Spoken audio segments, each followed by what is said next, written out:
Olá, pessoal. Hoje a gente vai falar sobre as articulações, movimentos e músculos da região do abdômen e coluna vertebral.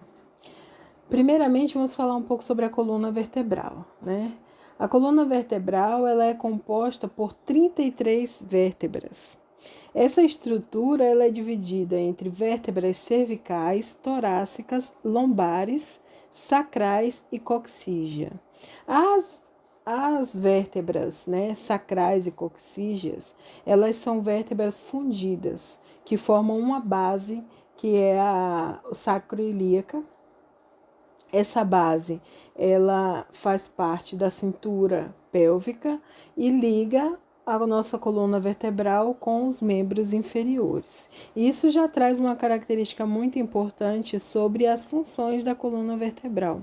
Ela tem a função primordial de oferecer uma base de suporte e uma base estável para a fixação dos ossos, músculos e ligamentos corporais. É a partir dessa base que a gente vai garantir uma estabilidade da movimentação, seja da mobilidade, né, para a cabeça, que está superiormente à coluna, ou também para os membros, né, superiores e inferiores. Uma grande função também da coluna vertebral é proteger a medula espinhal, a partir do forame, né, formado pelo arco vertebral das vértebras. A coluna vertebral, ela também tem a função de atenuar as cargas da região da cabeça e do tronco, que é transferida também para os membros inferiores, quando a gente faz a locomoção e movimentos corporais, né? Então, a gente identifica que a coluna vertebral, ela tem uma função muito importante para o movimento humano. Ela garante a mobilidade dos nossos segmentos corporais, o suporte para atenuar as cargas resistivas em relação ao movimento e dá uma estabilização e fixação para estruturas ósseas, músculos e ligamentos. Uma vértebra típica, né, da coluna vertebral, ela possui 3 elementos. O corpo, que seria a parte anterior da vértebra, como vocês podem observar na figura 5. Ele é o elemento que dá suporte para a carga que a coluna vertebral recebe em relação à nossa movimentação, como também a carga de manutenção da cabeça e do tronco, né, do peso da cabeça e do tronco.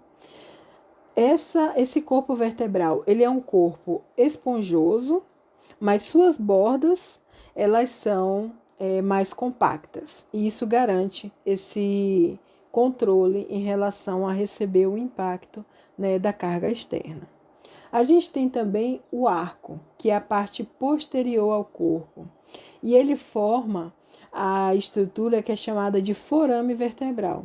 E essa estrutura, ela protege a medula espinhal.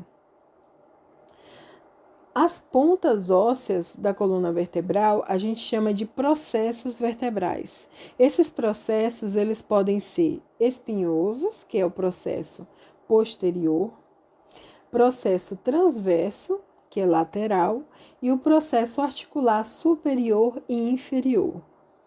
Várias estruturas musculares que ajudam na estabilização da posição ereta, elas têm sua origem e inserção nesses processos vertebrais. A coluna vertebral, ela tem 4 articulações principais. A articulação atlantoaxial, articulações costovertebrais, lombosacrais e as sacrocoxígeas.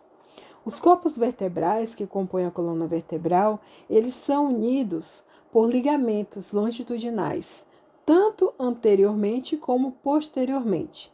E entre os corpos vertebrais, a gente tem os discos intervertebrais. E dentro dessa estrutura é onde passa a medula óssea, né? É muito importante a gente avaliar, né, essas estruturas separadamente, as funções e as ações dessas articulações, elas se diferenciam, mas a maioria das vértebras da coluna vertebral, elas são semelhantes. Possuem todos aqueles processos que eu citei para vocês, que é os processos vertebrais, o arco e o corpo da vértebra. Algumas vértebras da região cervical e também da lombar, onde a gente viu que tem vértebras fundidas, é que se diferem dessa estrutura principal. A articulação atlantoaxial, ela é uma articulação do tipo sinovial. Ela possui duas bases laterais planas entre os processos articulares e uma estrutura mediana trocoide, que é formada entre o tubérculo anterior do atlas e o dente do áxis. No slide 7, a gente tem uma figura que mostra, né, esse dente do áxis formando a articulação atlantoaxial. A gente vê que envolto a essa articulação existem vários ligamentos, né? O ligamento do ápice do dente, a face articular do dente com alguns ligamentos transversos do atlas e outros ligamentos articulares entre as vértebras, né, por toda a região cervical. A gente tem também as articulações costovertebrais. As articulações costovertebrais, elas são divididas entre a articulação costossomática, que são da costela com o corpo vertebral, e a articulação costotransversal, que é do tubérculo da costela e os processos transversos da vértebra. Então, se a gente pensar anteriormente, a gente vai ter a articulação entre as costelas e o corpo vertebral. E posteriormente, a gente vai ter a articulação entre o tubérculo das costelas, né, da região torácica, com os processos transversos da vértebra, que é posterior. Essas articulações, elas são sinoviais. Ou seja, ela tem um certo grau de liberdade de movimento, que a gente vai ver logo a seguir. As articulações lombosacrais, elas já são as articulações que têm um menor grau de liberdade de movimento. As vértebras da coluna, da região lombar, elas favorecem tanto flexão, quanto extensão, quanto as inclinações da coluna vertebral. Mas as estruturas do sacro e do cóccix, elas são, como a gente já tinha dito, vértebras fundidas. Então, elas têm uma base mais fixa. Essas articulações, elas são do tipo sínfise. E as articulações lombosacrais, elas compreendem a quinta vértebra lombar até o osso do sacro, né? E dentro dessa estrutura, a gente vê a presença de vários ligamentos que ajudam na estabilização das vértebras e também na junção para a formação da cintura pélvica, né? Das estruturas do ilíaco, pubis e o sacro. A gente tem também as articulações sacrococcígeas, que vai do ápice do sacro até a base do cóccix. Essas articulações, elas são do tipo sínfise, que são estruturas semelhantes às articulações que citamos anteriormente. Todo esse conjunto de articulações nos permitem um grau de liberdade de movimento triaxial, né? A gente tem aí, nos movimentos da região cervical, a protração e a retração, a flexão e a extensão, e a inclinação e rotação. Os movimentos da região toracolombar são semelhantes, né? A gente tem a flexão e a extensão, e a inclinação e a rotação da coluna. Vários músculos, eles estão envolvidos na movimentação da coluna vertebral, né? E na partir do slide 16, a gente lista os principais músculos da região espinhal e dos processos espinhosos da coluna vertebral. Um grande complexo, né, de musculaturas envolvidas nessa região da coluna. São os eretores da espinha. A gente tem aí a musculatura espinhal, semi-espinhal, os rotadores e os interespiais e intertransversários, como estruturas que auxiliam a manutenção da postura ereta e a estabilização da coluna para a execução dos movimentos do tronco. Então, essas musculaturas, elas são muito importantes para a manutenção da postura e também estabilização dos movimentos pela coluna vertebral. A região do abdômen, ela é revestida pelas fibras musculares, né? Essas fibras musculares, elas garantem a sustentação e fixação dos órgãos internos dessa região, né? Dentro dessa região, a gente vai ter os órgãos do sistema digestório, sistema reprodutor e urinário. É muito importante que essa musculatura e essa base rígida da parede abdominal, ela seja bem resistente. Por isso, nós temos 3 camadas distintas, né?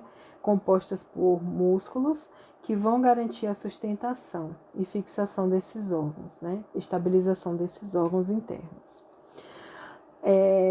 A musculatura do abdômen, ela se estende inferiormente da base do púbis e lateralmente pela crista ilíaca e superiormente pelas costelas inferiores e pela coluna vertebral. Essas fibras musculares, na região medial, elas se juntam e formam de encontro a linha alba. A linha alba, ela é localizada próximo à musculatura do reto abdominal, né? Centrada nela, a gente tem os músculos do reto abdominal, que seria, vamos dizer, a porção da camada mais externa do abdômen. Também a gente tem como referência a linha alba, a cicatriz umbilical. Internamente, a gente tem outros músculos que revestem, né, a parede abdominal, né? Lateralmente, a gente tem os músculos transversos e oblíquos, que eles se cruzam horizontalmente e verticalmente para formar a parede abdominal. As principais funções, né, da musculatura abdominal estão associadas a algumas características que eu citei anteriormente. Como nessa região a gente tem vários órgãos, as funções primordiais dessa musculatura é garantir, né, a estabilização e os movimentos desses órgãos.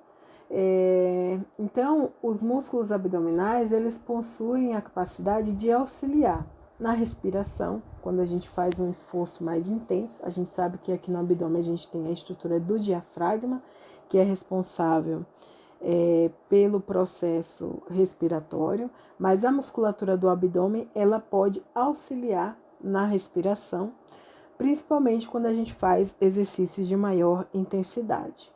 Também a gente tem aí os músculos que podem contribuir na movimentação do sistema dos órgãos digestórios, né? E garantir a movimentação do sistema digestório, né? Além desses músculos, um exemplo de quando a gente exercita eles de maneira primordial, né, para as nossas atividades vitais, ao tossir, ao vomitar ou ao defecar. Essa musculatura, ela contrai essas estruturas e órgãos.